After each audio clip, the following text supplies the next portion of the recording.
Ayun, hello guys. Magandang araw, magandang gabi sa lahat. Welcome to my YouTube channel, Rosel's Kid TV. Guys, andito tayo.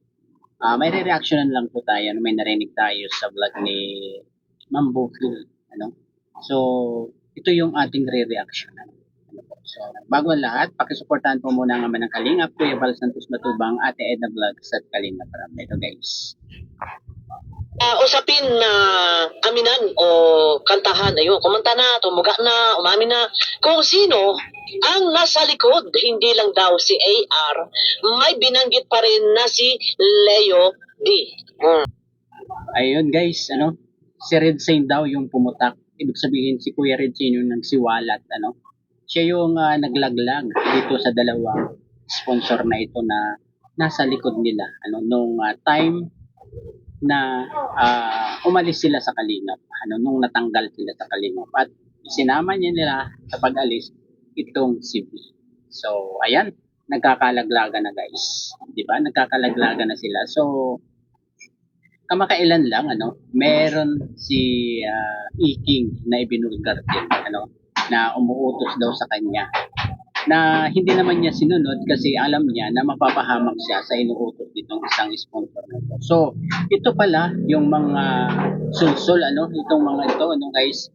Pero nalaman din natin sa live ni Kuya July na itinanggi naman nung isang sponsor na to na wala siyang sinasabi na ganun kay Dr. Love. So, hindi natin alam kung sino yung nagsasabi ng totoo ngayon. So, may balak ba silang lituhin o guluhin? Ang ginagawa nila ay yung mga issue, yung mga kasuhan dito, kasuhan doon ay parang napapalitan na ngayon ng ibang issue. Tulad dito, sila na yung sila na yung naglalaglagan sa isa't isa, 'di ba? So, ay para sa akin naman bahala na sila guys. Basta ang Kalingap ay matahimik na, 'di ba? So, bahala na sila kung ano yung kanilang ginagawa sa buhay nila ngayon.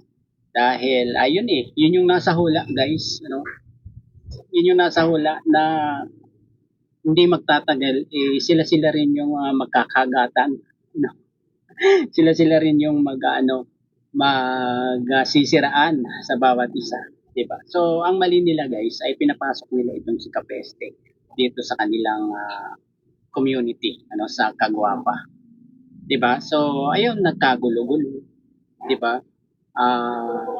Mas pinaburan pa itong si Kapeso kaysa kay Iking saka kay Red Saint. So, ayan ngayon ang nangyayari, Nagkakabulgara na, nagkakalaglaga na. So, ano na ang mangyayari sa kanila ngayon? So, ang tanong, makakabalik pa ba sila sa Kalingap kung sakasakaling mawala na itong kanilang community na to? 'Di ba? So, alam nyo guys, alamin natin kung saan nakuha ni Ma'am Bukil itong pahayag na ito ni Ma'am Bukil. Guys? Ito, pakinggan po natin guys. Sino ba ang nasa likod natin? Si Boss Leo at si Ma'am Annalyn. So, ayun.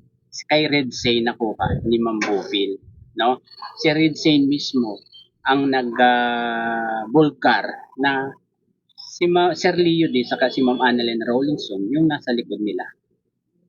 Ayun guys, nagkabistuhan na So, abang-abang na lang tayo sa mga mangyayari sa mga susunod pang mga panahon, siguro mga ilang month, kung anong mangyayari sa kanilang community. Malalaman din natin kung totoo itong mga sinasabi ni Doc Love kasi hindi pa rin ako kumbinsido kay Doc Love kasi alam naman natin kung paano ito gumawa ng mga kwento, 'di ba? So, sina Ma'am Kaputi nga ginawa niya ng kwento 'di ba? So, ito pa ba? So, para para magulo lang yung para wala lang siguro akala nila mawawala sa focus yung mga nagkakaso ngayon yung ikinakaso ni Kuya Bal sa kanila. So parang ayun guys, malalaman na lang natin yan sa mga susunod na araw kung ano pa yung mangyayari. Ayun, alam ko na guys, alam ko na. Parang dinadivert nila, yung kaso dito sa mga issue nila, di ba? Para pag-usapan yung mga issue nila kisa doon sa kaso ang pag-usapan ng mga, siyempre ng mga reactor, di ba? So, ayun, parang nagda-divert sila ng issue. Yun ang ko diyan, Kasi hindi ako naniniwala pa kay Doc Lab eh. Kasi ito pinabulaanan ni Ma'am Annalyn na wala siyang sinasabi kay Doc Lab na ganun, 'di ba? Saka itong si Ma'am Annalyn nagsabi na kakasuhan niya itong si Doc Lab dahil ay doon nga sa ikinalat ni Doc Lab na yun na sinabi ni Ma'am Annalyn sa kanya na inuutusan si Doc Lab ng mga na para sirahan ang Kalingap. So ayun, hindi pa rin tayo kumbinsido kay Iking sa time na yon dahil kilala natin si Iking kung paano gumawa ng mga story, no? At marami nang ginawa ng istorya itong si Iking eh. Si Leo D ginawa na niyan, si Ma'am Kapudi ginawa na niyan, itong si Ma'am Bopil ginawa na niyan. O so, sino pa bang maniniwala agad-agad dito kay Iking, kaya antayin pa natin yung mga susunod pang mga araw, kung totoo ito, talagang dire-diretso na itong pagbuwag dito talaga sa kanilang community na to. So, okay lang naman dahil alam natin na magsusulo naman itong si BA, sabi nga niya walang humahawak sa kanya, no? So ibig sabihin solo na siya sa kanyang pagbablog. So ayun, mas okay 'yun, at yun din yung payo nitong si Kalinga Prab sa kanya na mag-solo na lang, 'di ba? Kasi andyan naman yung mga sponsor naka-support sa kanya.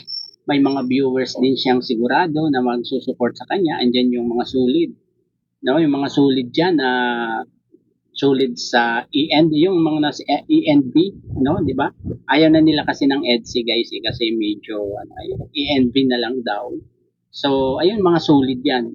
Kaya nakakasigurado na ng viewers itong si B. Kaya pwedeng mag-solo na siya, 'di ba? So, grabe guys ang mga issue ngayon, nagkalat talaga, kabi-kabila ang issue nila, 'di ba? Sa pag-away-away nila guys ay paldo, no? Paldo ang mga reactors na magagaling mag-reactor, no? Magaling mag-react, no? Yan, talagang papaldo dahil sa mga ginagawa nitong mga to na ka-issuehan na hindi natin alam kung totoo ba o mga palabas lang nila, 'di ba? So, dito sa ibinulgar ni Kuya Red Say na ito, na si Leo D at si Ma'am Annalyn Rolingsin yung nasa likod nila. So, gaano ka, no? Gaano ka legit, baka palabas din ito para pag-usapan din sila, 'di ba? So, wag muna tayong maniwala sa mga palabas nila hangga't hindi natin napapatunayan na totoo, totoo yung kanilang mga sinasabi ngayon. Malay natin, strategy lang nila yan, di ba? So, ayun, mas okay kung totoo yan, di ba? Kasi, ayun, matutupad ang hula. Ayun, nagkakawatak-watak na talaga sila guys, di ba? Ano pa ba? Meron pa ba tayong nakakalimutan guys na ka-issuehan nila? No? Ito guys, ito pa meron pa, no? Itong si Nanay Hansel naman, 'di ba? Kung saan-saan na nagko-comment ulit, nagko-comment na ulit siya. Tulad noon, meron siyang comment kay Kayo, no? Doon naman siya nagko-comment. No? Kasi hindi siya makapag-comment kay Doc Love kasi naka-block nga, block ni Dr. Love itong si Nanay Hansel. So magkaaway na din sila. Guys, so nakakalungkot naman ito guys. Kasi siguro umaasa itong si Iking na may i-vlog niya itong family pero hindi nangyari, 'di ba? So ayun, kawawang Iking. Basta guys, pag tumagal ito, ang kawawa dito si Iking, no? Si Iking talaga guys. Kasi nag-aalisa na ang mga sponsor, Tapos wala na ring nanonood sa kanya, wala na halos naniniwala sa kanya ng mga viewers. So, maliban na lang doon sa mga diehard fan niya, no? May kilala akong mga diehard fan niyan ni Iking, no? Na dati napunta din sa ating live pero ngayon ay wala na, no? Kasi kung ano nang sinabi sa atin, basher daw tayo, 'di ba? So, ayun guys, antay-antay na lang tayo sa mga susunod na kabanata ano ng kanilang ka-isyuhan, ano. Ayun, hanggang dito na lamang po. Bye-bye. God bless po sa lahat. At sa nga pala guys huwag tayong makalimot mag-marathon sa vlog ni Kalingap Edu. Guys, para ma-maintain niya yung number 1 sa top 7 charity vlogger ng Kalingap. At mapasama pa rin siya doon sa top 8 vlogger sa buong Pilipinas. Diba? So, ayun. Hanggang dito na lamang po. Bye-bye. God bless po sa lahat. Peace.